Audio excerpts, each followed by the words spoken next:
Então eu sou forte. Então fica tranquilo. Você chegou aqui dizendo, Senhor, eu estou fraco. Na realidade você está forte. Amém? Meus irmãos, nessa noite eu quero falar acerca da graça e o sofrimento. Amém? Nós estamos aqui diante de uma carta que quem escreve esta carta é o apóstolo Paulo.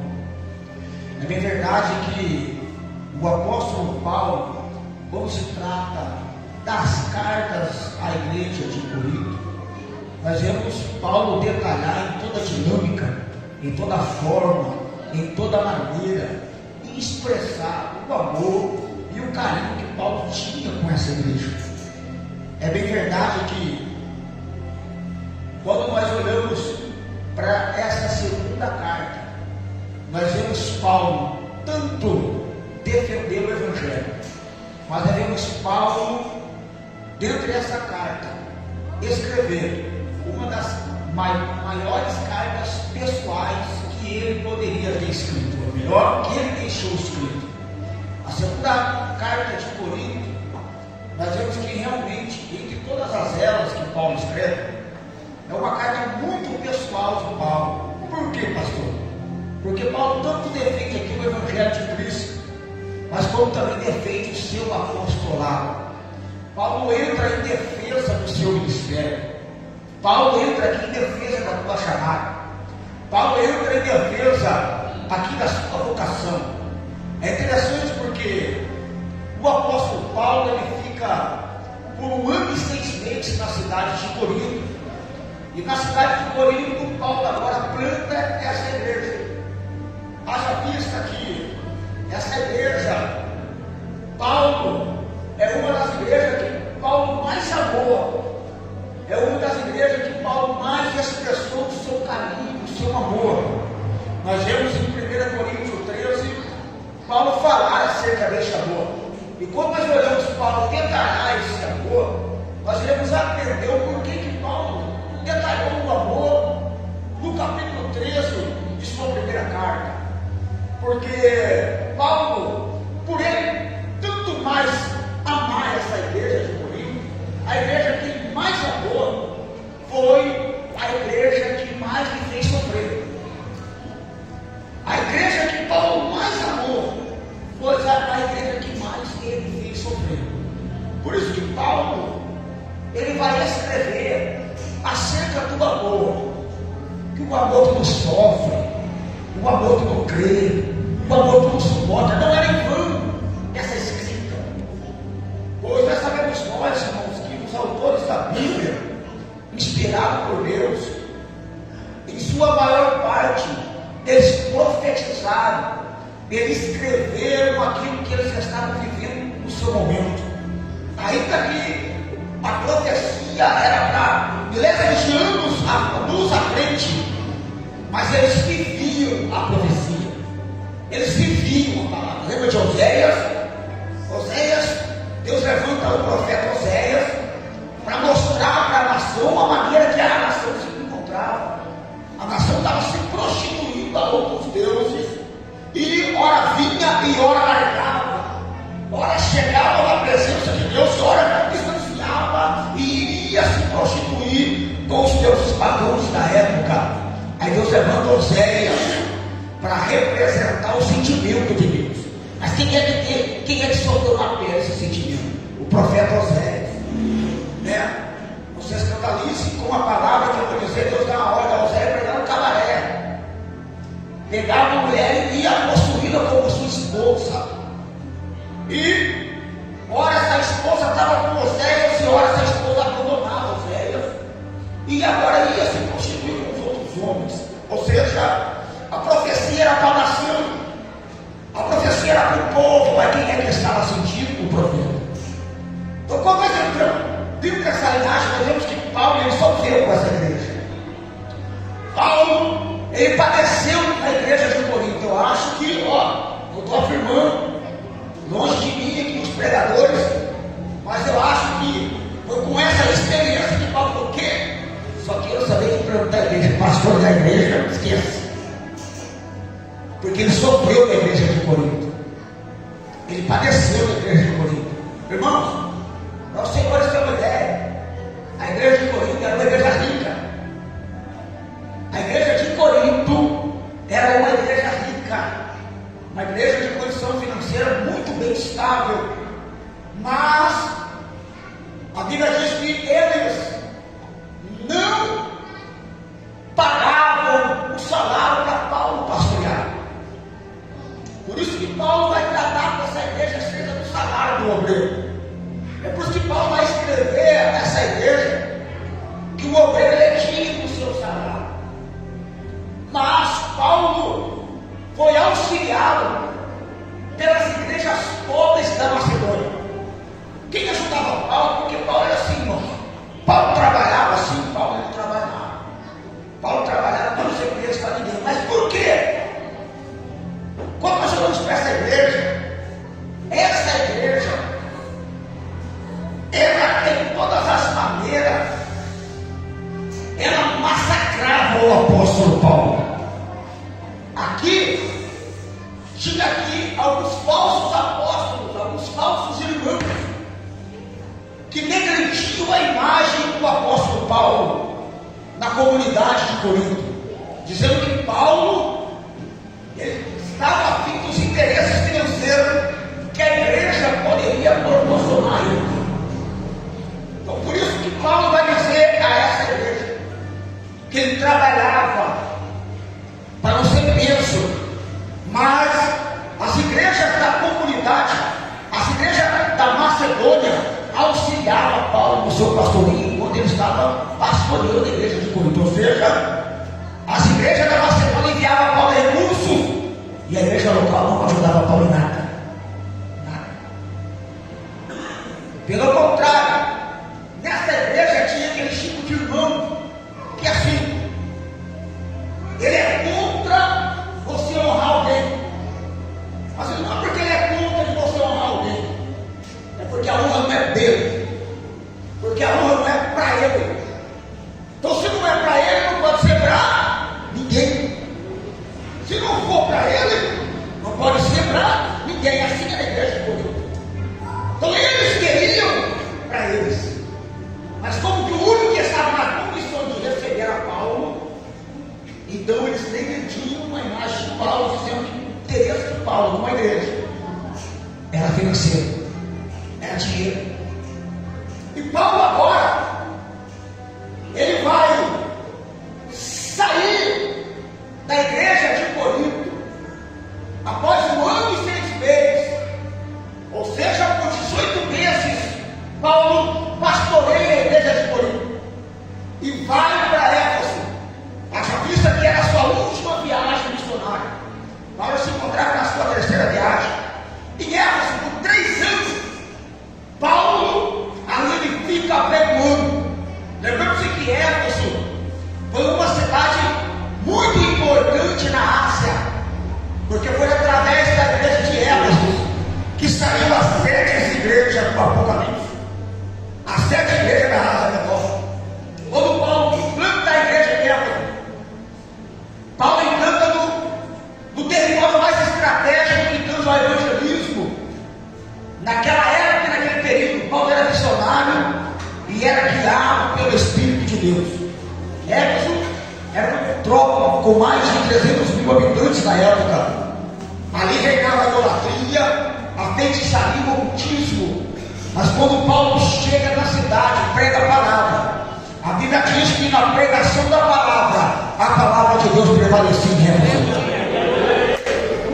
Pode até ter alguém que não concorde com a palavra, mas quando a palavra ela é pregada na sua veracidade, na sua verdade, ela ainda continua prevalecendo.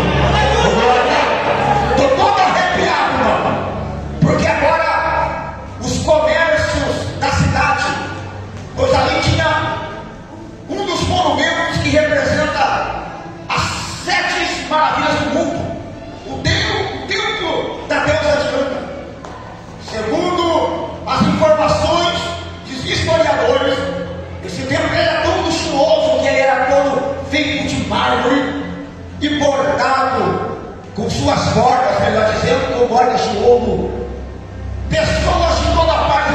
ia até a cidade de Éfeso só para contemplar esse monumento luxuoso que encantava os olhos de tanto a grande metrópolis, como também todas as cidades circunvizinhas daquela época.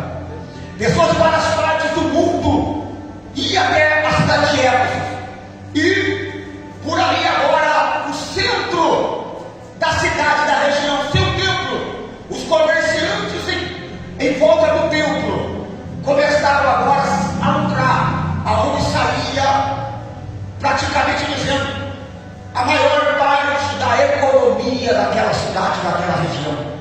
Ou seja, os comércios agora vendiam edifícios, imagens e esculturas, deuses padrões, para os turistas que se encontravam naquela cidade, naquela época. Então o lucro maior daquela cidade era tanto a idolatria, mas também a feitiçaria. Quando o evangelho começa a se anunciar, e a verdade em sua saúde, esse comércio da idolatria agora vai entrar em colapso. A cidade agora vai entrar em colapso. Já não bastasse a idolatria agora ser atingida, a feitiçaria, o ocultismo agora também é. Por quê? Segundo o Atos dos Apóstolos, o povo daquela cidade ia até nas praças públicas e com seus livros de magia negra passavam agora a tacar fogo naqueles livros, porque a palavra de Deus prevalecia. O evangelho de Deus agora rompia. É interessante que dessa cidade Paulo escreve essas duas cartas à igreja de Corinto. E essa segunda carta que aqui nós se preparamos, nós vemos Paulo com veemência defender o seu apostolado. Por quê? Como eu disse aqui no primórdio, alguns irmãos daquela igreja viviam espalhando boatos acerca dos interesses de Paulo, que Paulo não era quem ele dizia ser, que Paulo de fato não tinha experiências com Deus, que Paulo não era tudo isso que ele pregava, ou que ele falava, ou que outros falavam, ou através de outros que foram alcançados pelo seu ministério. Então nós vemos aqui nesse contexto, irmãos, Paulo agora escrever o capítulo 12 da segunda carta aos Coríntios. Nós vemos que Paulo inicia esse capítulo se defendendo. De que forma? Ele vai contar a história de um homem que se no corpo ou fora do corpo ele não sabia, mas que tinha subido ao terceiro céu e que tinha visto coisas inefáveis que ao homem não convia nem falar. Mas entendemos quando Paulo fala essa palavra, porque Jesus também falou acerca disso. Jesus também mencionou acerca disso.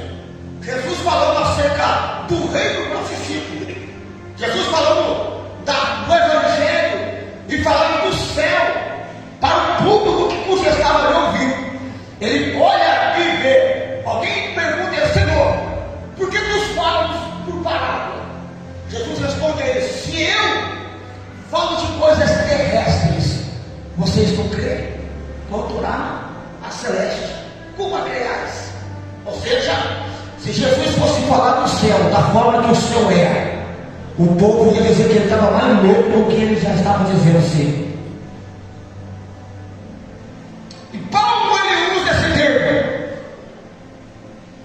que ele viu coisas inefáveis, coisas assim, coisa que o raciocínio humano não tem a capacidade de razoar, de discernir, de entender. Por isso que ele escreve essa mesma igreja, que o olho não viu, o que os ouvidos não ouviram, e o que ainda não desceu no coração do homem, é o que Deus tem preparado para a sua vida. Olha para o teu irmão, irmão, o que Deus tem preparado para você é maior, o que Deus tem preparado para você é menor.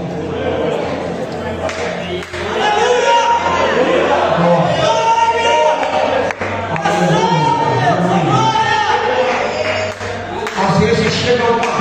nós estuda, nós roda, nós sapateia. Imagina quando nós entrar no céu.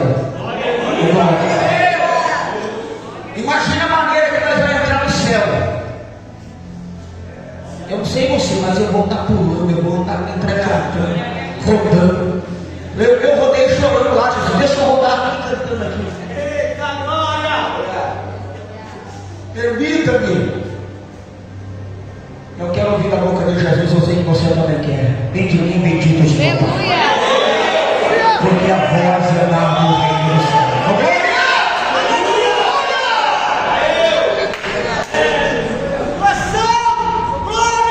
Por esses irmãos, irmãos, eu estou sentindo a presença de Deus.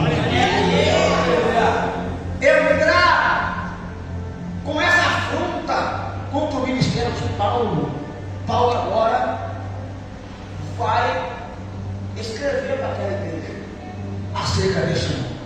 Haja vista que Paulo ele fala da sua própria pessoa, mas com temor e tremor, para não se gloriar, para não se exaltar em cima desses irmãos, mas também mostrar para aqueles irmãos que quem tinha levantado ele tinha sido Deus, que quem tinha chamado ele tinha sido Deus. Porque tem pessoas que não acreditam na sua chamada, tem pessoas que não acreditam no seu ministério, tem pessoas que não acreditam em você, mas elas não estão quando você está matando isso.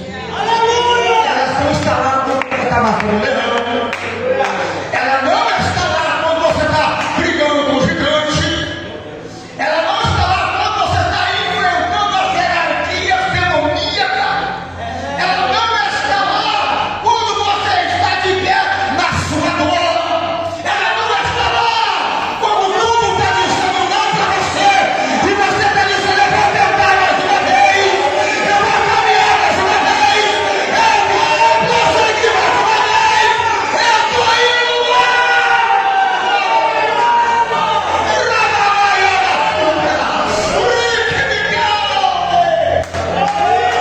Ela estava perto quando o diabo disse: de hoje você não passa, hoje você não vai mais, hoje você deixa a cruz, hoje você abandona o chamado, hoje você volta a beber, hoje você volta a fumar, hoje você volta a cheirar. Mas olha você aqui, olha você aqui de novo. Cadê você? Cadê você?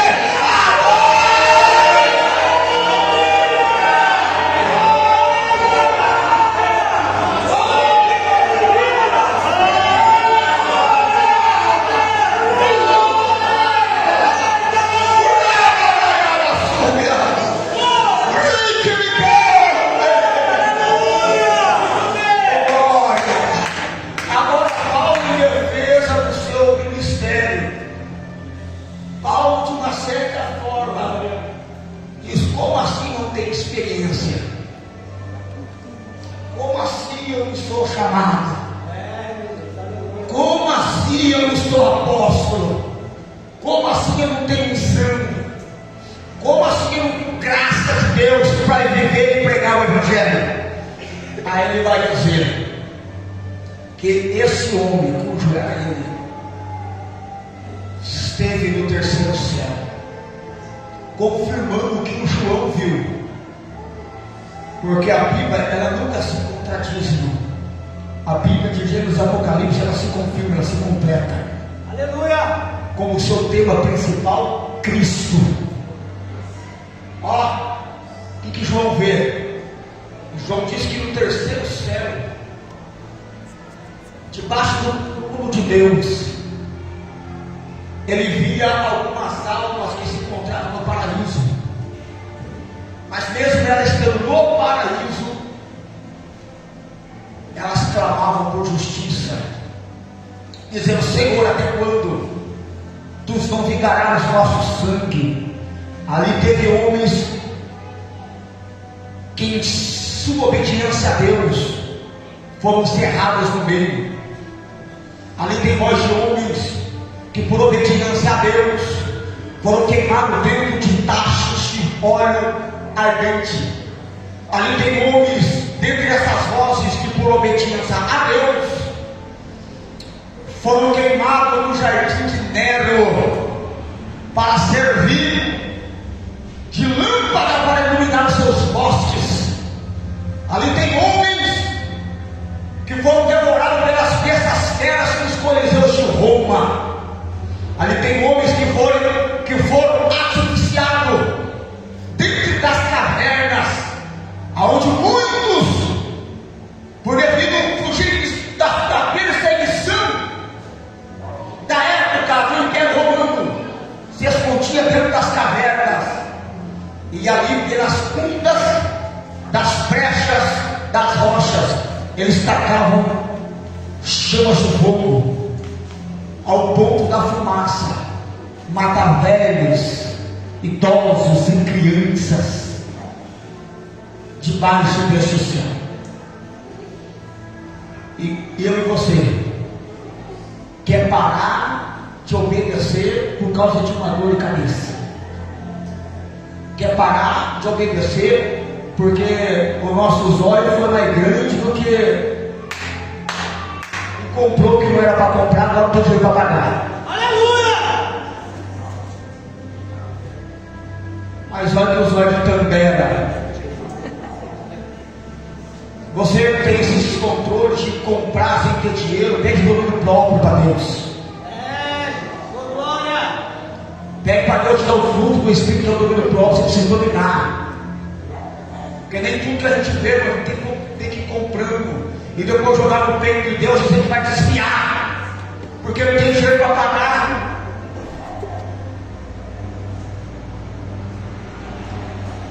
Mas está ali aqueles homens. E agora Paulo vai dizer, apontando para a sua pessoa, que longe dele gloriar acerca desse arrebatamento ao paraíso, longe dele de se vangloriar, ele disse que de maneira alguma ele se gloriaria disso, a não ser nas fraquezas. Paulo aqui estava meio invocado com esses obreiros, irmão. Paulo estava meio que nervoso com esses obreiros. Paulo teve que passar para esses irmãos uma experiência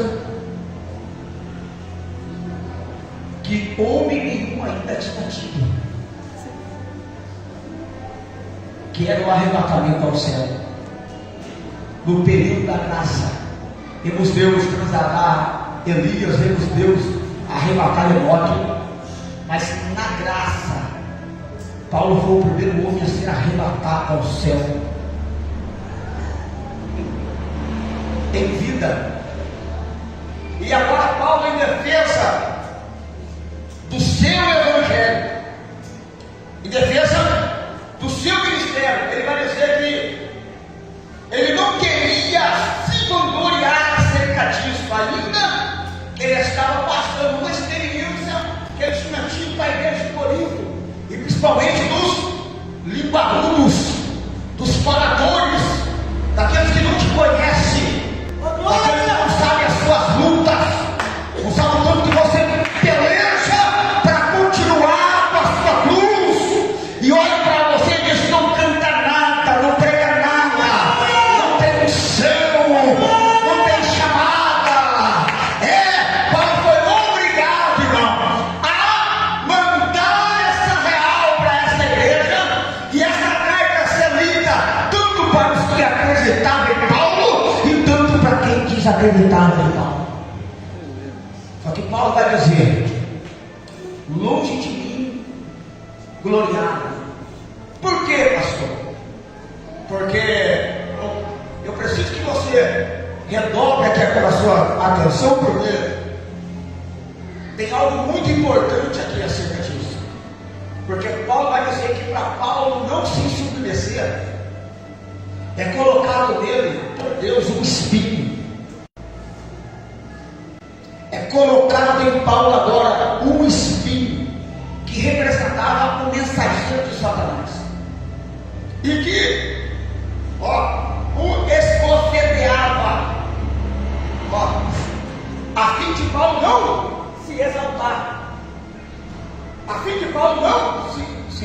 enverdecer. Ô, irmão, nós estamos falando de algo físico que Paulo passava. Eu não vou entrar aqui em detalhes porque eu não tenho tutela teológica para detalhar o que seria assim, e não há teólogo no mundo que possa afirmar o que é algo que a Bíblia não afirma ser. Mas sabemos que esse espinho foi colocado na carne de Paulo. Se é na carne ou é na alma, se é na carne ou é no espírito, se é na carne é físico, porque para lidar com o físico, Deus sabe como trabalhar em físico.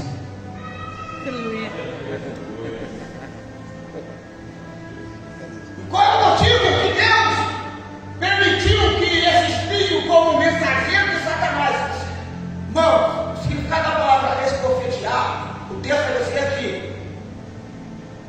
o mensageiro esbofetear, ó, esbofetear é como se fosse um tapa na cara.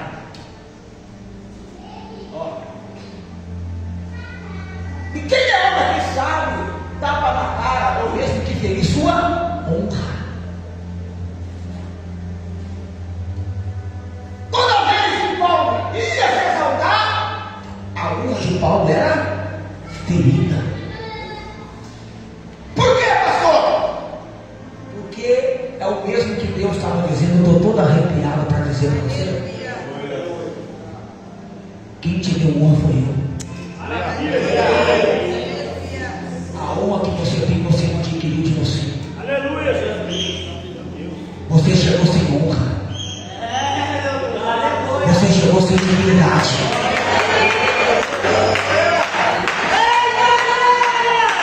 Nem a sua família queria você perto dele.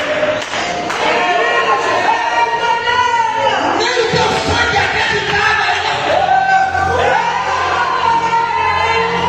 Mas eu te lavei, eu te remi, eu te santifiquei, eu te purifiquei, eu te guardei, eu te salvei e te dei honra.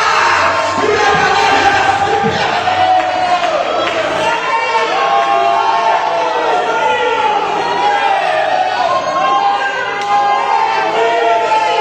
chegou sem caráter, chegou mentiroso, chegou chegador de cocaína, chegou vendendo cachaça, chegou traficando, chegou roubando, mas olha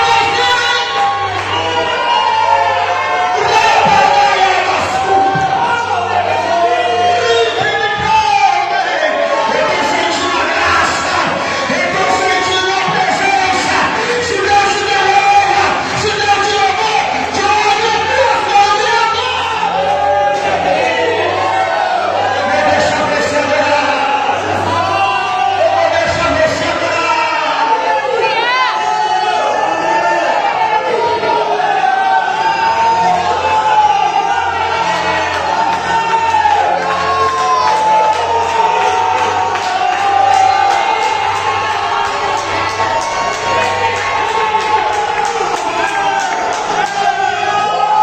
quem, irmão? Deus te deu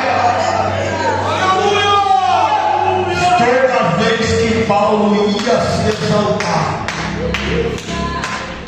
Deus fazia questão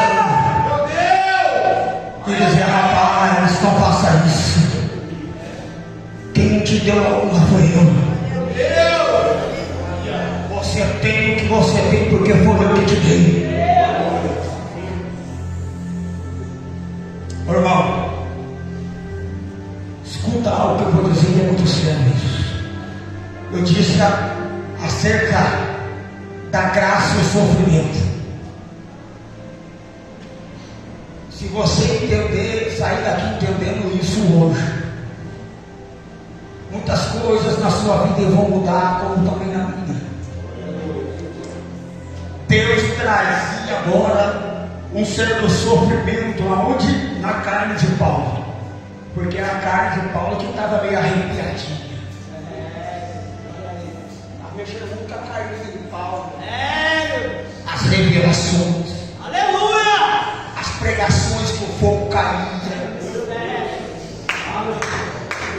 Eita glória! Quando Paulo orava, Jesus batizava, mexia com a carninha de Paulo. Orava, os demônios saíam. Dessa maneira, Deus. Mexia com o ego de Paulo. Deus, olha aí. Aí Deus, ó, Muito obrigado. Glória! o que você tem não é teu, rapaz. O que você tem foi eu que te dei. O dom que está sobre ti foi eu que te emprestei. Nem teu é, eu emprestei. Aleluia! Meu Deus do céu. É forte. Agora, Deus vai colocar essa questão em Paulo. E Paulo faz questão, porque ele é bobo nem nada, ele quis dar uma, tipo assim, agora eu coloco um bigode desses irmãos. A experiência, mas automaticamente, rapidinho, voltando para o pedestal da humildade. E foi o imposto. E vou dizer, por 3 vezes eu orei ao Senhor. Paulo não precisava orar mais que 3 vezes, não. Paulo sabia o Deus que ele servia. Agora tem os irmãos, irmão. O senhor já falou que vai fazer, deixa eu falar, vou passar a hora aqui. É dessa forma, Deus, Deus glória! não falou honra.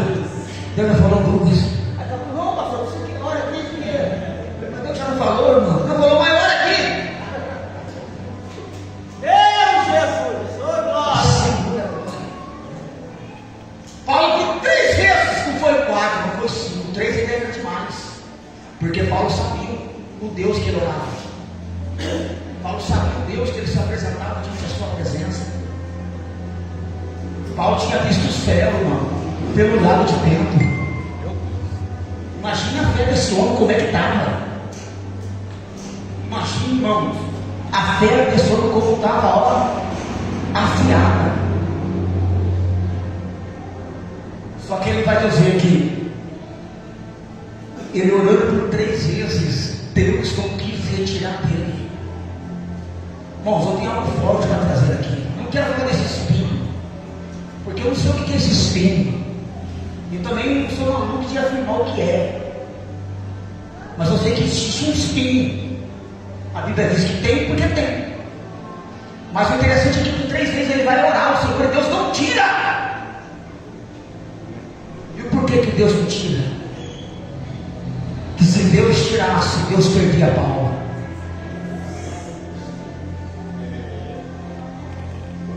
Se Deus arrancasse de Paulo aquela luta, Deus perdia Paulo. Se Deus arrancasse de Paulo aquela prova, Deus perdia Paulo.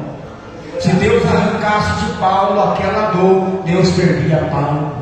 Se Deus arrancasse de Paulo, meu Deus do céu, aquela aflição, Deus perdia Paulo. O que você está querendo dizer, pastor? Eu estou querendo dizer que existem algumas lutas que nos sobrevêm. É para nos tirar a fraqueza. Por quê, pastor? Porque muitas das vezes nós achamos o máximo e achamos que é nós que fazemos alguma coisa, né? Na fraqueza, não tem esse negócio que foi eu que fiz.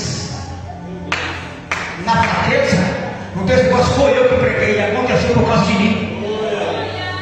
Na fraqueza, não tem esse tipo de conversa, só deu certo porque eu estou na frente.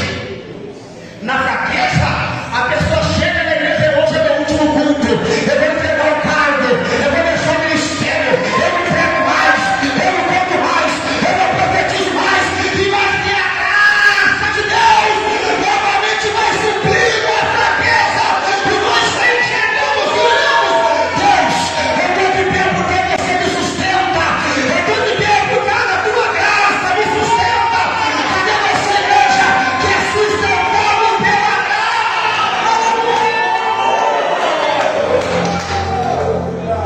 Existem algumas dores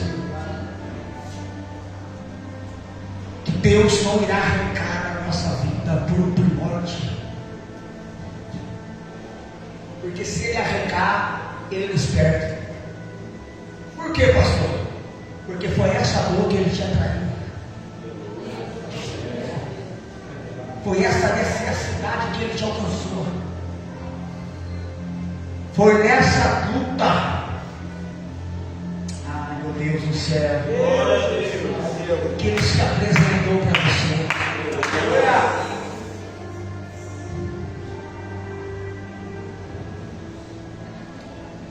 Irmão, não é que Deus não está olhando para você, não. Não é que Deus está esquecendo de você, não. Não é que Deus está abandonando você, não. Deus está olhando tanto para você que Ele prefere te ferir do que te perder.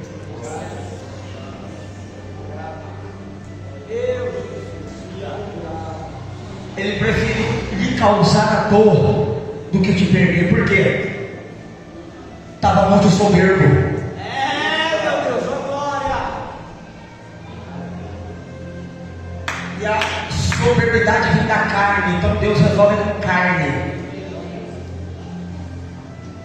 Deus não resolve no espírito, não, irmão. Deus resolve na carne mesmo. É aquilo que mexe com as nossas emoções. É aquele que nos desestabiliza. É com aquele que nos tira do controle. É com isso que Deus vai mexer. Mas para não te perder. Haja vista aqui. Escuta isso aqui, pelo amor de Deus. Haja vista que existem algumas pessoas ainda que Deus ama, e por amar essas pessoas, Deus dificilmente irá mudar alguns cenários, mas vai manter essa pessoa viva dentro desse cenário. Até essa pessoa adquirir maturidade suficiente para entender que quando as coisas mudarem, não é a capacidade dela, porque o significado de gloriar é o mesmo que a pessoa dizer da seguinte maneira: eu possuí com a minha força. Gloriar é isso. Está dando certo porque sou eu o inteligente. Está dando certo porque, de fato, eu que pastoreio bem. De fato, é porque realmente eu quero bem. Que de fato eu sou melhor aí que os demais. Que de fato comigo acontece mesmo. Onde eu chego é dessa forma. O negócio muda mesmo.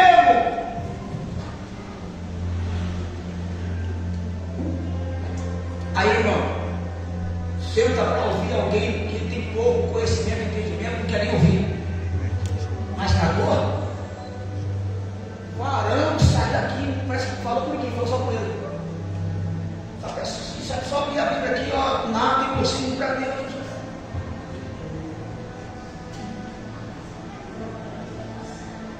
Deus falou, irmão. Você viu? Tanto Deus falou. Rapaz, Deus falou, hein? Mas na soberba, Deus nunca fala. Na soberba tem que tremer a terra para Deus falar com ele. Eita glória! Na soberba Deus tem que descer na coluna de fogo para falar com ele. Na arrogância, mas na dor, no louvor da harpa, irmãos. Ninguém está sentindo, ele está sentindo. Meu Deus, fala, Deus. Eu estou sentindo a sua presença, Deus. Mas na arrogância, que me arrancar o louvor da harpa da igreja. Eu não sei nem por que ainda canta o louvor da harpa. Ó, você está falando comigo aqui.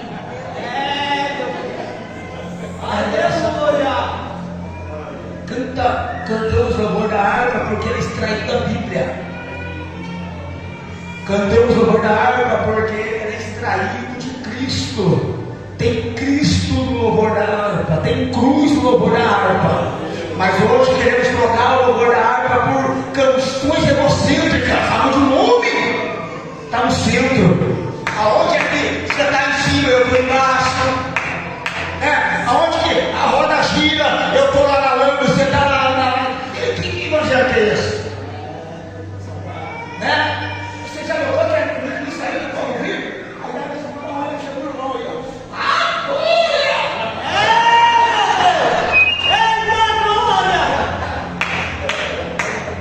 Assim, ó.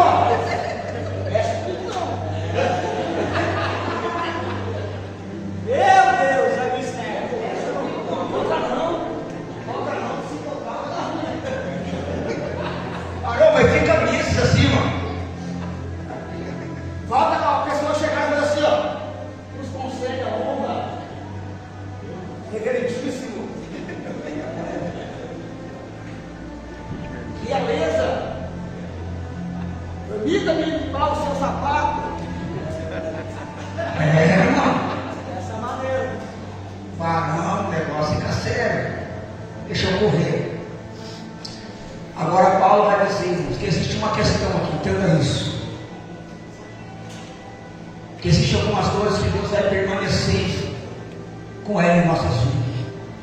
Mas existem algumas dores que Deus vai causar em nós. É só para nos entregar algo maior que nós sejamos habilitados para receber. A graça e o sofrimento. Você já notou que muitas vezes a gente olha e diz, Senhor, o Senhor não está ouvindo, o Senhor não está vendo. O Senhor não está achando, não é que Deus não está ouvindo, é que Deus não está vendo, Deus está vendo, Deus está ouvindo. Mas Deus só está te preparando, irmãos. Deus só está te forjando para aquilo que Ele vai entregar para você e que você tenha para receber. Porque se Deus entregar na hora certa, Ele perde você. Meu Deus, aleluia. Irmão, olha para a vida de Paulo, o que teve já sofrimento. Quando nós olhamos a vida de Paulo, nós vemos que Paulo foi rejeitado em Jerusalém. Paulo agora foi perseguido em Damasco, foi apedrejado em Listra, foi esquecido em Tarso. Paulo foi escorraçado em Tessalônica, foi apedrejado em Filipe, foi enxortado em Atenas, foi chamado de impostor em Corinto, foi preso em Jerusalém, foi acusado em Cesareia. Irmão, ele enfrentou naufrágio no caminho de Roma. Em Roma, Paulo agora ele vai ser agora algemado e vai agora também ser preso. Olha o sofrimento deste homem.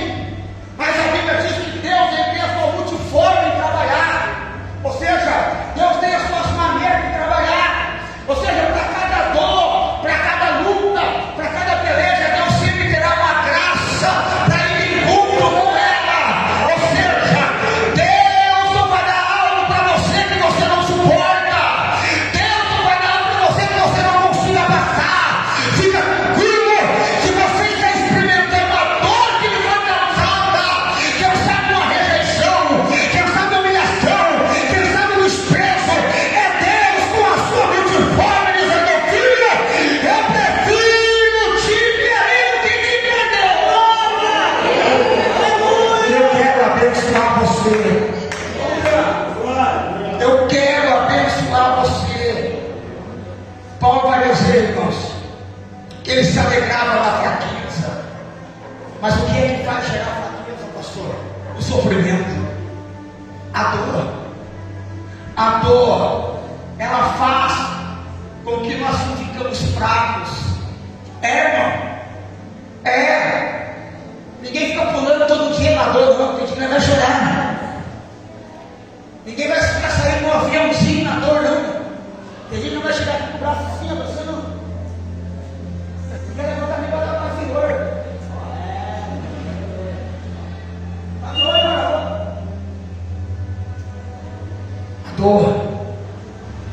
A dor. Por quê? Vai gerar mais fraqueza.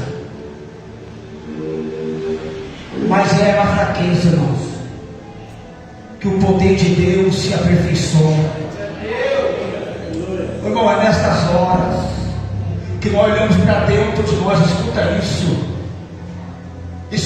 que se você sair daqui com isso, você vai sair daqui fortalecido e revestido pela palavra.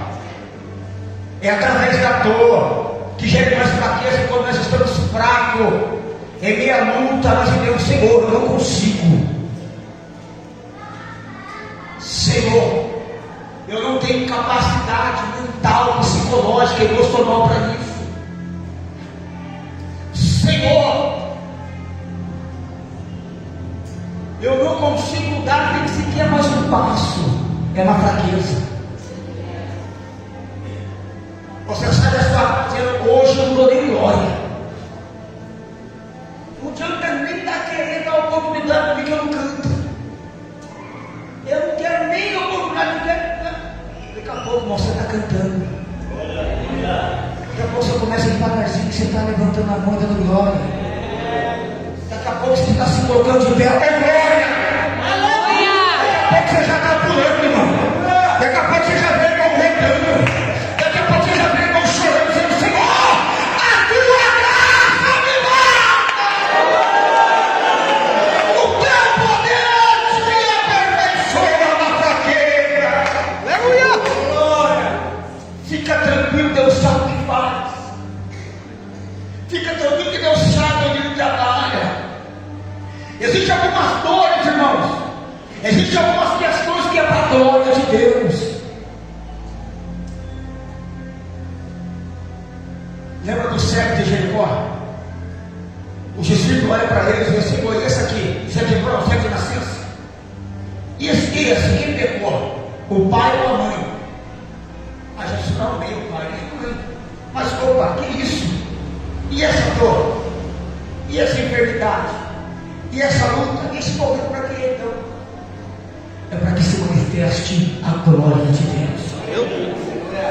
Irmão, se tem alguém enfermo, não tem quem Deus cure. Se não tem alguém cativo, não tem quem Deus liberte. Se não tem casamentos e lares destruídos, não tem quem Deus restaure. Não tem quem Deus restitui. Se não tiver restituição na família, se não tiver cura, se alguém não for liberto, Deus não é glorificado. Olha para você. Olha o que te atraiu aqui. Olha o que te fez te manter vivo até hoje na presença. Olha para você.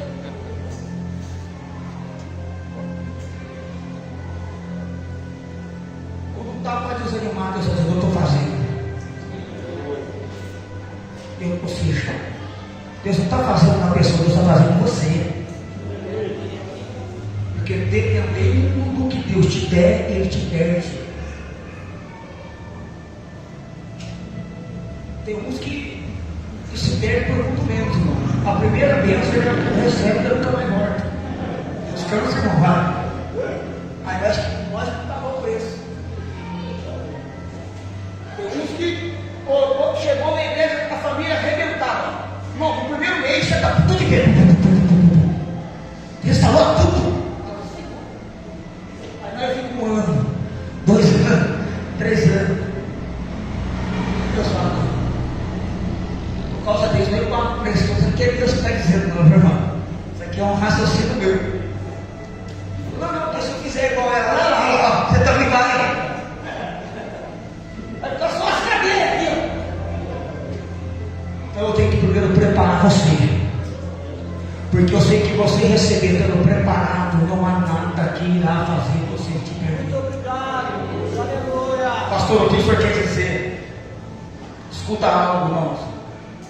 Paulo ele vai dizer, eu corro para concluir. Paulo ele vai dizer da seguinte maneira: segura a tua graça me basta. Meu irmão, toma cuidado, viu, irmão? Toma cuidado que a Carminha não ficar pulando aí, que é rapidinho. Deus, coloca os pingos. A Deus com uma provinha, você, olha boa, fique quietinho. Ó, olha aqui, irmão, escute aqui, é por isso que o diabo luta o dia inteiro. Ó, fica forte. É por isso que o diabo luta o dia inteiro. Uma pessoa pega um pavão.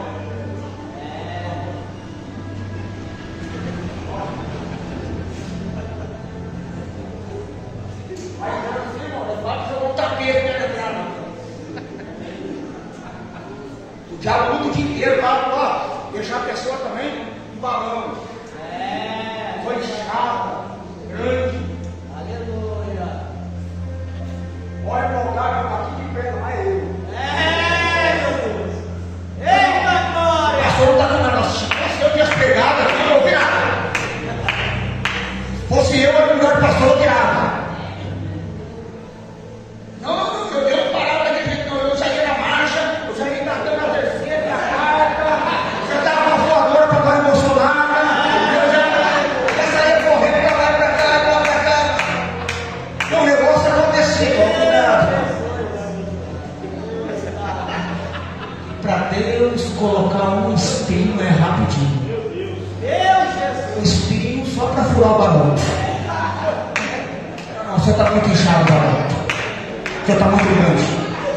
Eita glória. Aleluia. Deus. É mistério, Deus. Ô glória. Irmãos, porque tem pessoas que não sei, vai ficar difícil até da gente conversar tão grande que ela é, irmão.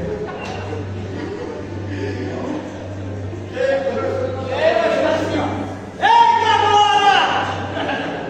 Vai diminuir, irmão. Rapaz, eu tô com medo de conversar com você, irmão.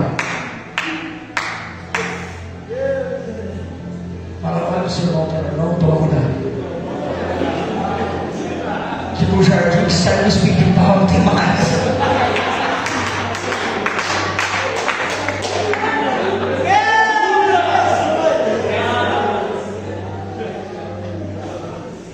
Então existem algumas questões, irmãos. Não é que Deus não está te vendo. Não é que Deus não está te ouvindo. Não é que Deus está te contemplando. É que Ele não divide a glória dele com ninguém.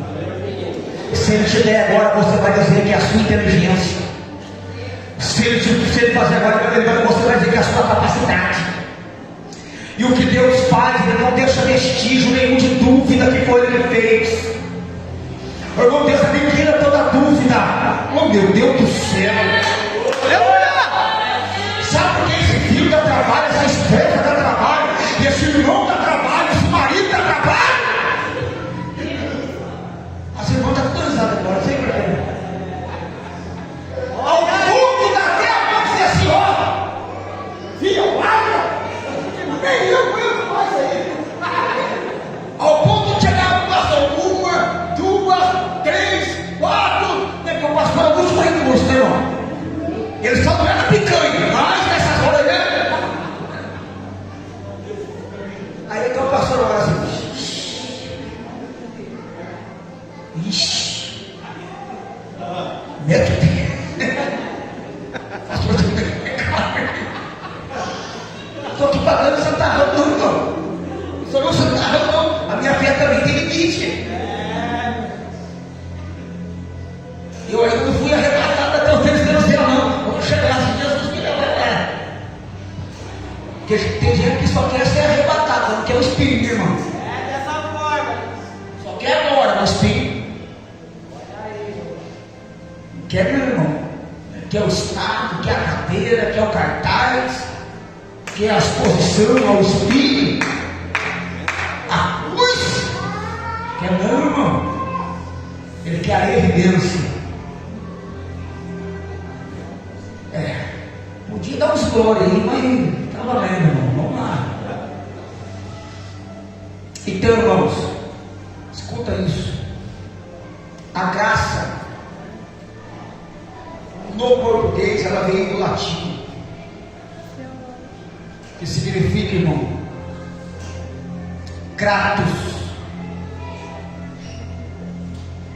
que do grego, no seu original é charis.